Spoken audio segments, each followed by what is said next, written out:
Welcome back to Not From Boston, everybody. I'm Bennett, I'm Harry. and we're here to really briefly cover some news because the Red Sox finally did something. Yes, the Red Sox did something good. The Red Sox did something that I'm very excited about. That kudos to Bennett. He predicted back in probably like October. It must have been like right before the World Series ended that I think we had Jen McCaffrey on the show a little earlier in the winter, and we both threw out some very bold trade predictions that I think at the time neither of us thought would ever happen. Bennett predicted that we would trade for Willson Contreras. I predicted that we would trade for Ketel Marte. And the irony is that both of those things, one has happened, one still could happen, most likely not anymore. But Bennett, kudos to you. We have traded for Willson Contreras. I'm really excited about this. I'm obviously sad to see Hunter Dobbins go the other way, but considering the embarrassment of riches that we have in our pitching department at the moment, it's a good trade. I'm really excited. Yeah, thank you. I think this is like the first time I've predicted something, so that's been That was cool. crazy. You called it before Uh, anybody. It wasn't even on anybody's radar. We had a pre-episode meeting with Jen, and he had it in the Google notes, and I was like, "Huh, that's kind of interesting." And then like 2 months later, there it is. yeah, so I mean, obviously, I'm very happy with this trade. I think it's a good move. Just looking at his numbers here, Contreras is, he's a above average bat, and that's great. His bat to ball skills are really strong, and defensively, he's a very good first baseman. So I feel like he's Yeah. checking off boxes that need to be checked. The defensive first being the priority in my Yeah. mind. Not as much thump as Pete Alonso, obviously, or Schwarber. I think in the context of the roster that we have currently, this is a really good move, but not as good as I think I probably when I made the initial kind of prediction like that I envisioned, because we currently don't have Bregman. Yeah. Um, I think that depending on what move we make, this will only make this move better. But Hmm. right now, I feel like we're kind of where we were last year. Contreras is a really good high flare, really good filler for the kind of batter that Bregman is, but we still need one more bat, and we need that infield kind of shored up. Not to like rain on the parade, but No, I'm I generally agree completely. I yeah agree completely. I think the way I would categorize it at the moment is they said we need two big bats. He is the secondary bat. And I felt that way with a lot of the people we were linked to. A primary bat of what's left, it's Bregman or Bichette. I mean, I don't even consider just because Marte has got what 2 years left on his deal and he's in his 30s. Like I don't he's a really, really good hitter, but I think of what's left, it's one of those two guys. That's the primary bat. You're getting a lot more production out of a position that really we struggled with. I mean, Toro was a godsend for a while and then he fell off. And I think it's great to have Romy Gonzalez 300 on the season, but like let's be honest, he's a platoon player. He's not a starter. I don't think he's not a 140 plus game major league player. I think Contreras' swing plays really, I know we say this a lot, but it does play really well at Fenway. And I looked this up. There were 18 doubles that he hit that would have been homers at Fenway Park. mhm. So, obviously he's not going to play all of those games at home, but even if he had 7 homers and it ends up with 27 homers, that's a great secondary bat to have at a position where offense is required. He can moonlight as a catcher. I was reading some articles about that where like I don't think the door is closed on him, you know, putting on the gear every now and again just to give somebody else a rest. Um, I like it a lot. I don't know. I think the priority still is and has always been bringing back Alex Bregman, although it's very confusing. I don't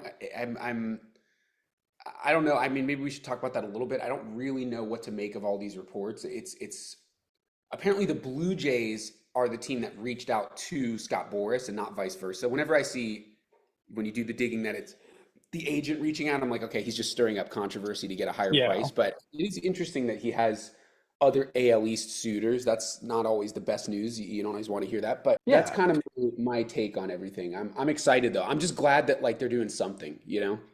Yeah, I think in terms of Dobbins leaving, like it's definitely a bummer. I I was really high on him as a pitcher. I think his arsenal Hmm. is pretty fantastic and gives you a lot of options. I think, he's the fact that he's moving from the AL East to the NL Central is really good for him. I think he's gonna carve that division up pretty nicely. And so I wish him the best of luck. And I'm, Yeah. bummed he's not here, but I get it. Um, yeah, as far as filling in the rest of the infield goes, I think we kind of were texting about this last night a little bit. It's to me, it's about I think if I'm Craig Breslow and I'm really, I think thinking about the numbers of it, the way he does, it's what are the in terms of like the projected runs scored and the projected runs allowed by my infield in terms of like infield errors or just range, just the ability of my infielders, what runs get through as a result of that.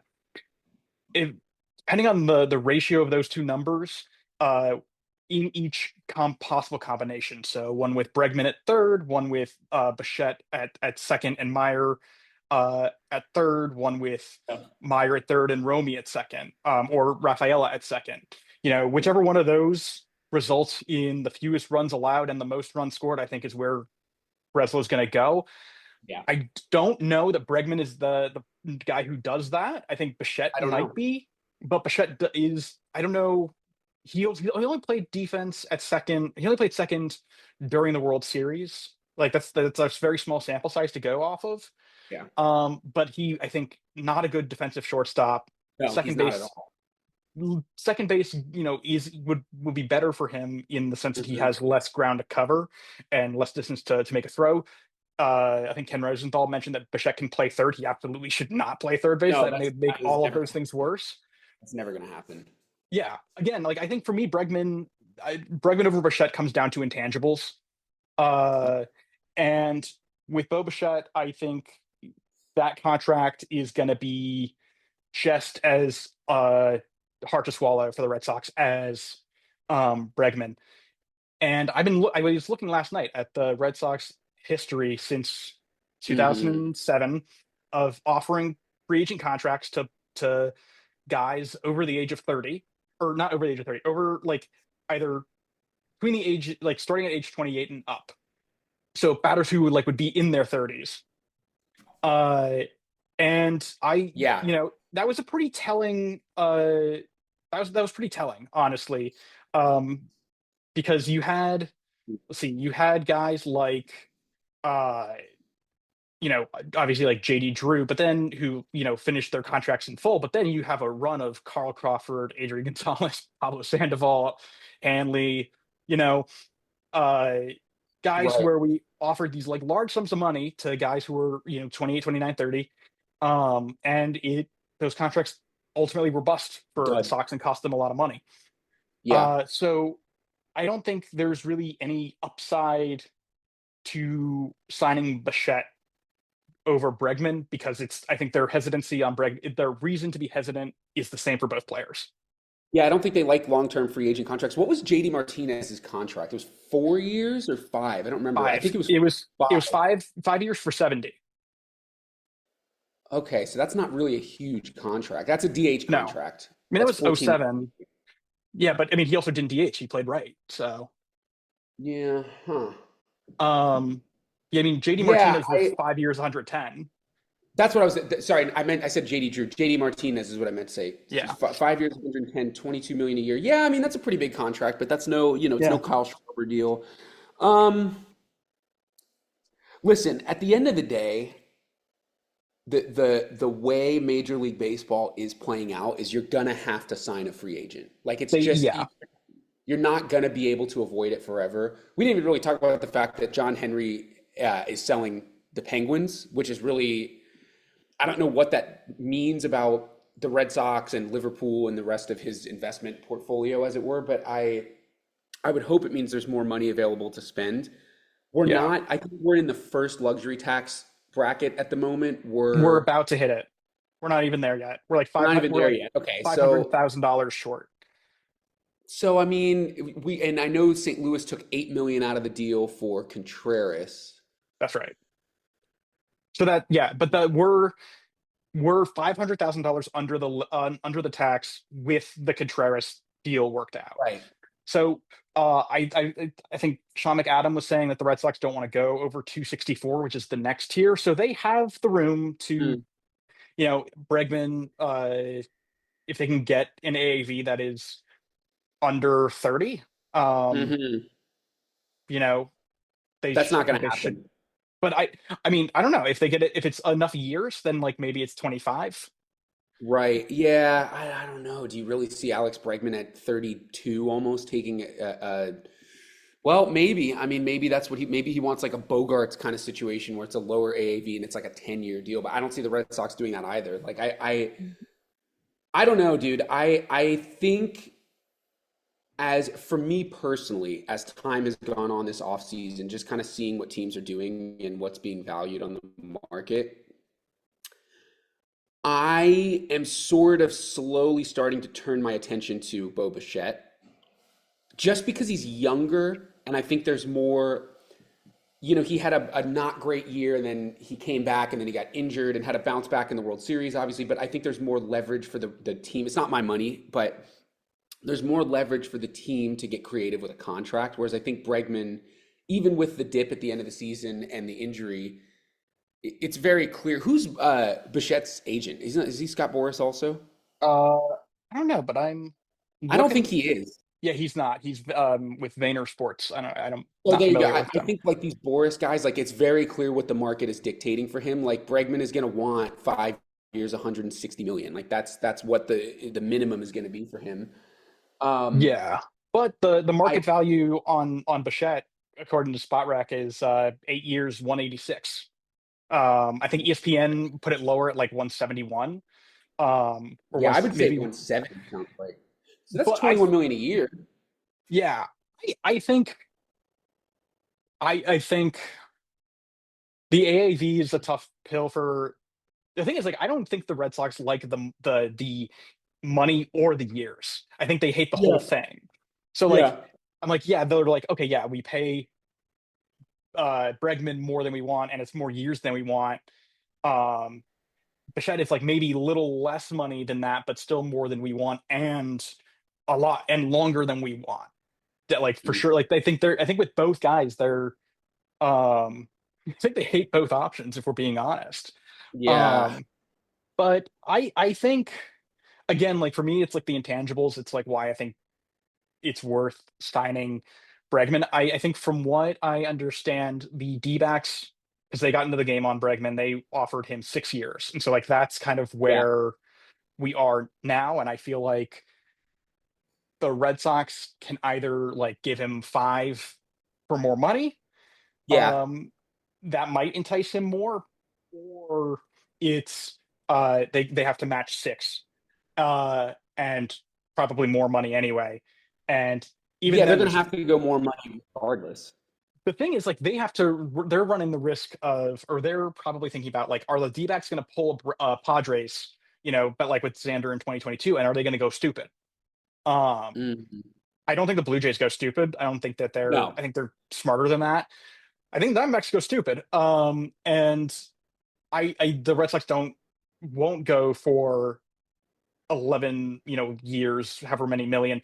But I also think that they want to avoid getting to the point that they lose Bregman, regardless of whether the D-backs are stupid and doing an overpay or not. Like I think they just don't want. I think they know that the optics of losing Bregman are going to Mhm. hurt really, really badly with the fan base. So here's my question. Is there still a world in which the Cattell Marte thing is the big move that we make? Because I am curious because the Diamondbacks are in on Bregman, and they're very clearly in on Bregman. Again, that's not like a Scott Boras is like fluffing the paper to make it. Like I think it's very clear. Like you said, they offered him a contract. It's not fabricated. What if the Diamondbacks go a little stupid for Alex Bregman and we swoop in and say, okay, you guys just took on a huge contract. Here's, maybe a slightly lesser package with Jaron Duran involved or not but or Wilyer Abreu. and some pitching prospects, and we'll take Ketel Marte off your hands.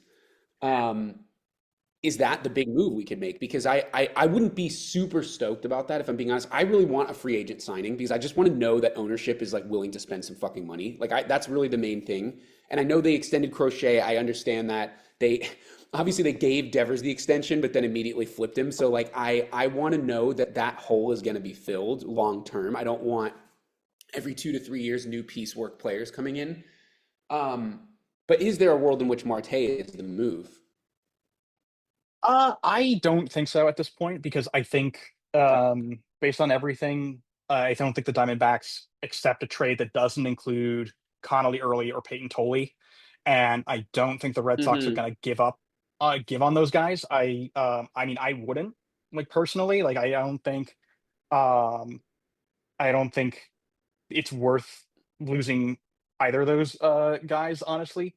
Marte, I think, is too valuable for Duran and or Abreu.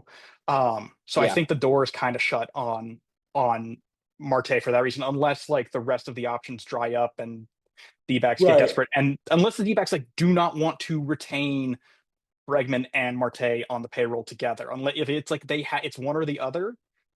And that's the other option is like if the D-backs don't have anywhere else to go really to trade for Marte, Hmm. um, then they will back off of Bregman or they'll lower the cost of Marte.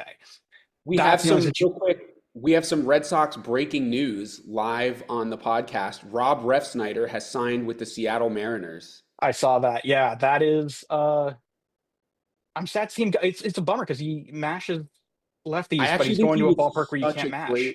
I know he was such a great piece.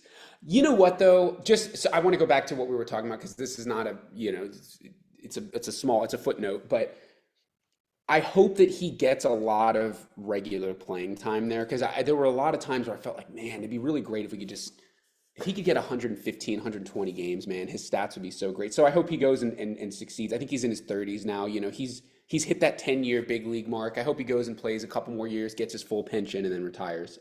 Yeah. Anyway, Also, did you okay. see that Jeff McNeil got traded? I did. Did you see the Lindor Jeff McNeil thing was apparently about Trump? That was like what their beef was about. Oh, I did not know that. Is Jeff McNeil into Trump? I think well, I know Lindor is not, so it must be. I didn't look into it, but I saw Mike Francesa had some insider knowledge if Oh well, that's if Mike actually Francesa says it, then it must be true. Yeah. Um, no, I'm not surprised. And I do want to talk real quick too about Murakami because that's quite. I you and I don't, I think, align quite on this because I don't think it's as crazy a move um, as everyone else does. I think the 2 years is wild, but Yeah, um, I actually don't think he's very good. I have to be honest. I don't think that he's going to be good at the major league level.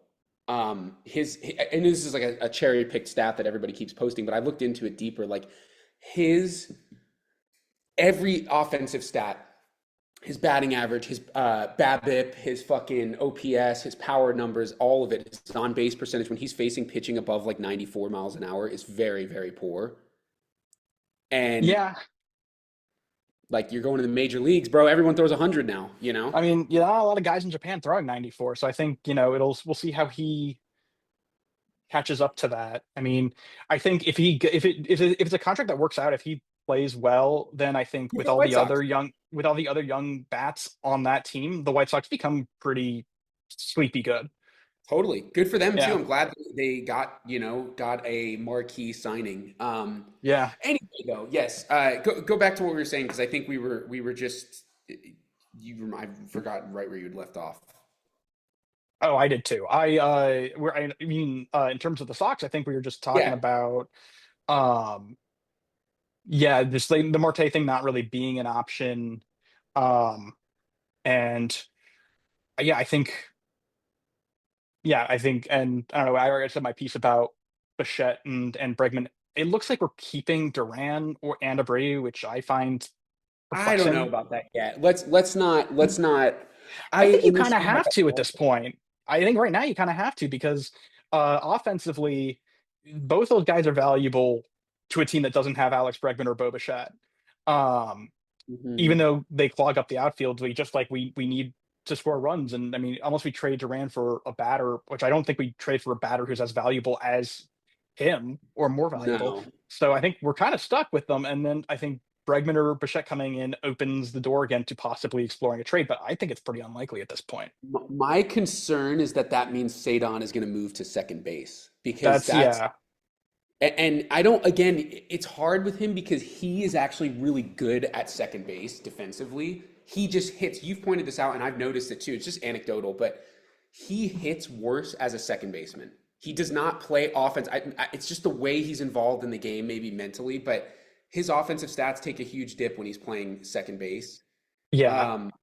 And I want him in center field. I don't think we have a better defensive option in center field. I would like Craig Breslow to explain to me if this is the case and like Rafael is playing second. I would like him to explain to me in detail why it makes sense to move a Gold Glove center fielder off of center field.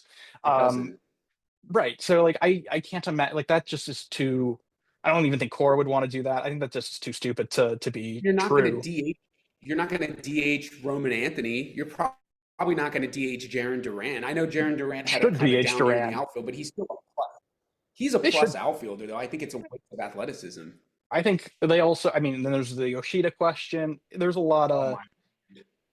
but Dude, what is with all these left-handed hitters on our team, dude? That's the I other don't thing is know. like, fucking A. Like, I wish Duran was a right-handed fielder so they could be like, hey, man, we're going to try you out over at second He is base. right-handed. No, he throws left-handed. Duran? Duran's right hand. Duran came up as a second baseman. They moved him to the outfield Oh, like there you go. I years didn't ago. even know. Like in his development, they moved him to that All it right, well, because clearly he's not going to work out at second then.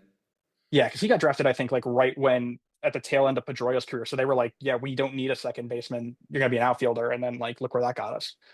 I Um, totally threw left-handed. Wow, that's crazy. I've watched every game and I just somehow slipped that. Um, anyway, I don't know. I mean, I just think it's a huge logjam of like the same type of player over and over and over again. I guess Sadon is yeah, going to be second. Again, let's not count our chickens before they hatch. We don't know what's going to happen in the next month or two. Oh yeah, you're right. That was yeah. right. I don't know, man. Um, I just want to see them make a splash. I'm still waiting on that big pitcher too. They said two bats and a I pitcher. know. I think Like, then we might be looking at Sonny Gray as that guy, which not crazy to me totally, but yeah, and that's a possibility. oh, he's a better. I actually think even though his ERA was lower, his other peripheral numbers were better. He's a better Giolito. He's a more consistent Giolito. I think that's Yeah, fine. But if that's it, and it's Willson Contreras, which also like shouts out to Heim Bloom for no bad blood and doing business with us twice. That's kind of I sick. know it's so Um, interesting. Yeah, I don't know, man. They got to do something. It's just interesting Yeah, to see all these guys go off the board, and I'm like, fuck, we're not even in on these guys. I guess they offered Alonso a contract, but like not really a competitive contract, if we're being honest. Like like 3 years, 83 million, I think it was was like the deal. 380 or 75. Like he was never gonna take that. Come on, you know? Yeah, yeah. All right, well, listen, I got to run, but Do it. this is a good, quick little ep. I'm glad we We got will to break see. this down. But Yes, yeah, we shall see what happens. We'll do a longer check-in maybe for you guys when I return to the United States. It's been hard with the time change. yeah. But guys, in the meantime, as always, subscribe, like all the usual stuff in all the usual places. And we'll see you next time. Bye bye.